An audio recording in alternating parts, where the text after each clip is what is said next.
आदाब नाजरीन, INE today news में आपका खैर मकदम करते हैं। आइए देखते हैं ये तफसीलात। तेलंगाना चीफ मिनिस्टर चंद्रशेखर राव जी ने 2 इलेक्शनों में 2014 से इलेक्शन से पहले मुसलमानों को 12% और आदिवासी को 10% का जो वादा किया और उस वादे को मैं पूरा करता हूं कहकर 16 फरवरी 2017 को असेंबली और काउंसिल में उन्होंने 12% मुस्लिम रिजर्वेशन कोटे का बिल भी पास कराया।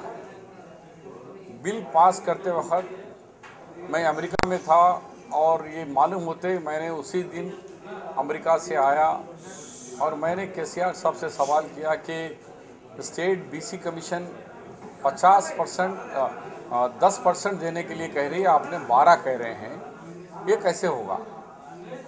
तो क्या कहने, मैं मोदी साहब से बात करके आया हूँ, लिहाजा मुझ पे छोड़ दीजिए, मैं 12% लाकर बताऊँगा।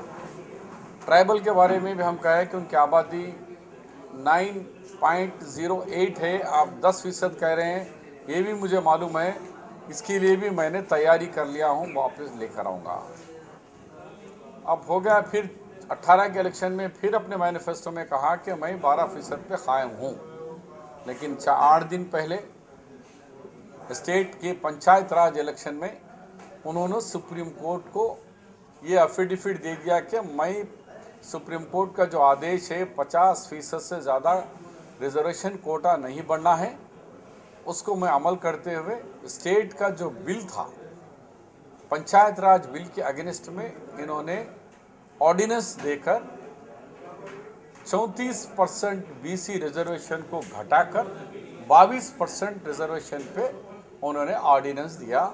उसको कल हाईकोर्ट में चैलेंज भी करे, लेकिन हाईकोर्ट ने कहा कि अब इलेक्शन प्रोसेस शुरू हो गए, अब कोई इसमें हम रोक नहीं लगाएंगे।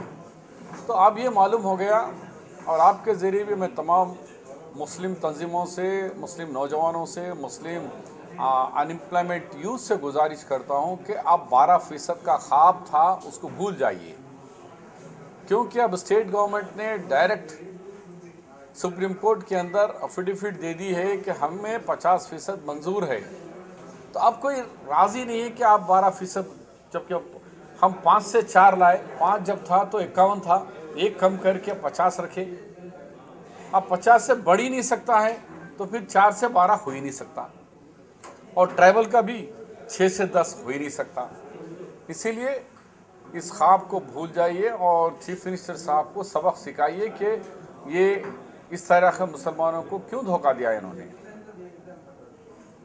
जो 12% मालूम रखते हुए भी कि ये इम्पॉसिबल है, उसके बावजूद भी 2 इलेक्शनों में उन्होंने धोखा दिया। इसीलिए आज मैं कल के अदालत के फैसले के बाद ये आपके सामने रख रहा हूँ कि अब हुकूमत खुद पीछे हट गई है। तो जो 2 बिलें पास करे थे, अब वो बिल नाकारा हो गए, क्योंकि बिल में जो हम 12 का रखे, अब हम खुद स्टेट गवर्नमेंट बोल रही है कि 12 नहीं, अब 50 से हम नहीं बढ़ेंगे। तमिलनाडु का मामला 9th शेड्यूल का बात नहीं करेंगे, हम 50 पे राजी है, ये हम ऑर्डिनेंस, हमको इलेक्शन जा रहे हैं हम। तो अब ख़त्म हो गया। यही बात आपके ज़रिए उन मुस्लिम तंजीमों से, उन मुस्लिम नुमाइंदों से, उन मुस्लिम नौजवानों से, उन बेरोज़गार नौजवानों से अपील करता हूँ, ये हुकूमत को सबक सिखाइए। Thank you.